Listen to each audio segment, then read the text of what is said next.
Hey everybody, hope you're doing well. It's 4:40 on this Thursday afternoon. Welcome to another installment of What's for Dinner. How are you feeling today, Mark? Oh, I'm feeling just peachy. Okay. Yeah, not so much. Teresa's just laughing. She has a smile on her face because I have something I want to talk about. It's on my mind, but and it was a little bit aggravating. So anyway, let's talk about what we have to talk about first though. Sure. Right? Let's talk about what's for dinner. That's easy. Okay, so I went out and grilled one of our favorites. We did some beef from a cow that we purchased last year. So we've been digging into that. And Teresa has the American cheese on hers. I've got baby Swiss on mine, and then we've got some cheese stuffed brats in there as well. And I did those in the pan on the grill just to help control the grease, so we didn't have the flame up. And then air fried bacon in our very, very well loved air fryer, Yeah. Instant Vortex Pro. Half that bacon was on the floor. Oh yeah, we did have a little accident, but it's okay. I'll still eat it. If you were at my house, I would not serve it. I would make new stuff, but We're okay with it though. the stuff on the top did not go on the floor. Well, that's good to know. Yeah. I'll eat it off the bottom now. I ate off the bottom too. Okay, just kidding. I don't mind eating off our floor. We're not that dirty. All right, and then we've got, we did scrambled tonight. Yeah. Yay. That's fun. Because you were, beside yourself in this, you like scrambled. So I was do. like, let me Scrambled. help him out. Scrambled is my favorite. Is this farm fresh or is this Yeah, store farm bought? fresh. Okay, awesome. And then we've got a little onion and tomato, and we're also the vinegar's out, but you didn't put out the Oh no, it's just leftover cabbage stuff. Yeah, we had leftover cabbage that Teresa made last night, so that's coming out now. And so what's in the cabbage? What did you do with this? Cabbage, bacon, garlic cloves, butter. Yeah. Oh, and you put onions. and eggs. Yeah, and I did eggs. Yeah, we That's put what eggs in that this stuff last is. night, so it was really good. Yeah. So reminds me of like the Asian stir fry kind of Yeah. stuff when I'm eating it. It does taste a lot like it. Yeah, And you put malt vinegar on it, don't you? I do, yeah. All right. And then we got all our little side stuff, our pickles and our sauerkraut and whatnot. So any of this stuff tonight that we made, will any of it cause our blood sugar or insulin to spike? And why is that important? I mean, I think it's important because it leads to so many disease, but I want to be healthy. I want to be preventative. Mark and I went off the rails last year. I gained a ton of weight and I'm still trying to lose it. So that's why, because I know I'm an addict and that's why. That's more than you asked for. Yeah, you can easily fall off the wagon. I mean, that's everybody. You know, even those of us who are, very strict with the way that we eat, Yep. and we do good with regards to our eating 90% of the time. You still go through phases in life. You Yeah. have little hardships and things you go through. We go through that just like you all do. Yeah. We're all human together. Yeah. So last Sunday, we indulged. One of the times we indulged is with the kid's birthday because it's right after Mother's Day, my birthday month and theirs. I'm still thinking about sugar. We went to the store yesterday, Walmart, grocery shopping, and I was like, I want to get strawberries. I want to get strawberries. I want to get peaches. That is my addiction because my brain knows that those fruits will be like sugar to me. Yeah.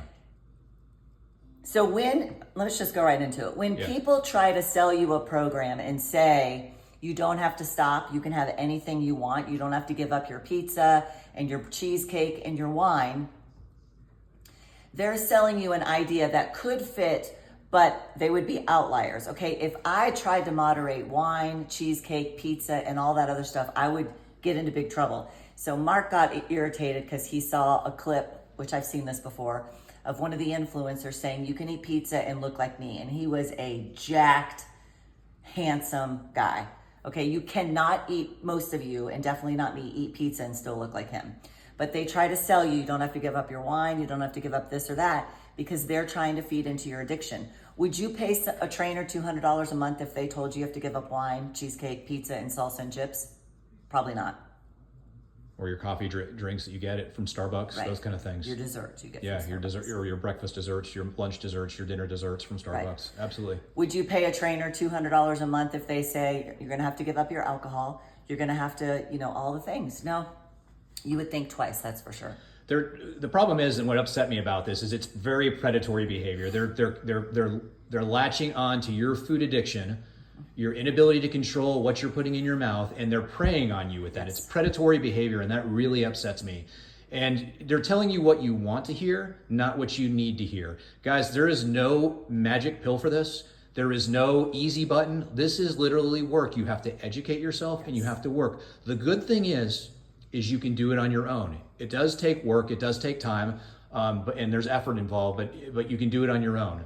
So whenever somebody is telling you that you can eat whatever you want, drink whatever you want on their program, I'll tell you right now, run the other way, number one. Number two, it's because they're doing one of three things. Number one, they're selling you snake oil. They're selling you some sort of a supplement or some sort of a garbage that's going to block carbs, or it's going to make you not hungry, whatever the case may be, and it doesn't work. And that's done. Okay. So the other thing they might be doing is telling you, oh, you can eat whatever you want. Well, you eat all the pizza you want as long as it fits your macros. So you're going to be on this calorie restrictive diet. You're going to eat pizza. You're going to hit your 1,200 calories or whatever it is per day eating pizza. You get no protein. You get plenty of fat and carbs, which are energy. But so you're going to lose muscle and you're going to put on fat. Okay. At the end of the day, it's a yo-yo. It's a yo-yo thing. I call it yo-yo dieting, So the problem with those is that also you're going to be starving yourself all the time, and you're eventually going to be hungry. And like we've said before, is hunger always wins, okay? You can only fight it. Some people do great. They can fight it off for 3 or 4 months. They lose a bunch of weight. Unfortunately, a lot of that weight is muscle. Yes. And then they eventually succumb to the hunger. They fall back off the wagon. They start eating again the way they were eating before. You gain double. You gain double, but you gain it in the form of fat. You don't put muscle back on. You lost your muscle. The muscle's done. Right? So now you're putting fat back on. So now you go another year like that, and you go back to another program. You're going to go to your next yo-yo diet, and you're going to go into it even more metabolically unhealthy than you did during the first one. Trust me, Teresa sees patients, and I see clients that have been doing this for 5, 7, 10 years, on and off, on and off. By the time they come see us, they are a metabolic disaster. Yes. The third thing is the gym bros, the ones that are like, you can eat whatever you want. All you have to do is go burn 50,000 calories a day by work. You have to train like an athlete. And for most of us, that is not practical. Guys, we're looking for the 99%. We're not looking for the outliers, the extreme athletes, the special operations forces guys and gals. We're looking for people who are sick and they need help. Yep. And we don't get anything out of this, guys. This is our own time and effort. We're not getting paid. We're not monetized on YouTube. Nothing. We're just trying to help people. And this is so frustrating because we're constantly battling this misinformation and these people who are just greedy predators that are trying to leech off you. So one of my patients asked last night that someone just told them keto is bad. First of all, you can stop using the word keto. You can just say, I'm cutting out sugar. And people will think that's great, but that it's bad for your pancreas. And I was like, on what? Okay, first of all, I literally laughed out loud. And so I said, okay, I just laughed out loud. But if your pancreas is the sole organ that processes insulin because of what you eat, and you didn't eat a ton of sugar, what would happen to him? He'd be like, whew, that's way better. I mean, what does that even mean? How about keto or low carb is too restrictive? I don't understand what's I used to eat 4 burgers when we first started. Yeah. How is eating 4 burgers, eggs and bacon and broths restrictive? Well, a proper human diet, species appropriate for us, is not restrictive in any way. Yeah. Like you can eat meats, cheeses, vegetables, fruits. I mean, you just have to do it smart.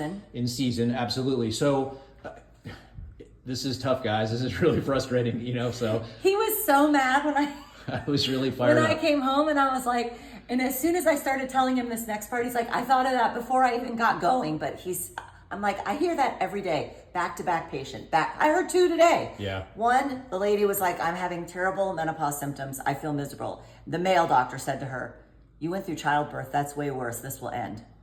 Okay. And then another woman who came to me has breast cancer and she wants to go on hormones. She's been on hormones since she was 46, got breast cancer at 74. So do you think hormones cause breast cancer? No. And the breast cancer is not hormone receptive. One of her oncologists said, fine, she felt amazing on them. You can go back on them if you get a double mastectomy. And she's like, that's silly. And then her radiologist oncologist, who's a female, said, could you imagine if we told men you can go on testosterone if you chop both your balls off first? No one would do that. Yeah. If menopause happened to men, things would be different. So anyway, we both get frustrated. It's frustrating. Yeah. We're more frustrated for you guys because you have to sift through this. You do what works for you. If doing Weight Watchers and eating pizza once a week and you can handle all that, fine. But I don't really know an alcoholic or a drug user or a cigarette smoker that can moderate their addiction. Yeah. I cannot. Some people can, but I do think those are outliers. Yeah, if I was a cocaine addict, I know I wouldn't be doing, I'll just have just a little bit of cocaine today, I'm just gonna, maybe I'll snort half a line, not a whole one. Right, and cheating for the kid, I don't like to say cheating, indulging for the kid's birthday has left me, it's been 11 days now, and yesterday I was touching all the peaches at Walmart, you could smell them, and I was just like, I want that. Yeah, and that's the thing too, guys, is so when you fall off the wagon, when Teresa's going through a phase where she's been really strict and she's been, following our way of eating and everything is going well, and then something creeps in, or we have one of those celebratory, indulgences, like, the kid's birthday. Yeah. When she does that, it's clear for the next few weeks, she has a difficult time. This is real. This is part of addiction. You kind of expose yourself back to that addictive substance, in this case, the sugar, Yep. and then you are jonesing for it for weeks again. Yep. So it's tough. We get it. Very tough. Anyway, we're at 11 minutes. So. Pick the people you want to follow and follow them.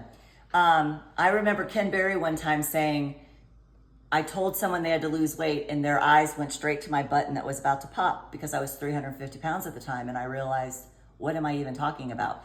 The other thing is, Mark and I don't go to vegan pages and say, you should eat carnivore and send them videos of other people. Like, just ignore all of those people and lead by example. Not having diabetes or reversing it, not having fatty liver or reversing it, feeling amazing, looking amazing, and all that stuff. That's how you do it. Here's the other thing. We love you guys. We do. We're in your corner. We are. Anyway, all right. Well, with all that being said, guys, we're going to sign off for now. So share with us what you're eating, having for dinner. And if you have any questions, shoot them our way. And like I said before, we love you. And God bless you all. And we'll see you next time. Yes. Bye. Bye.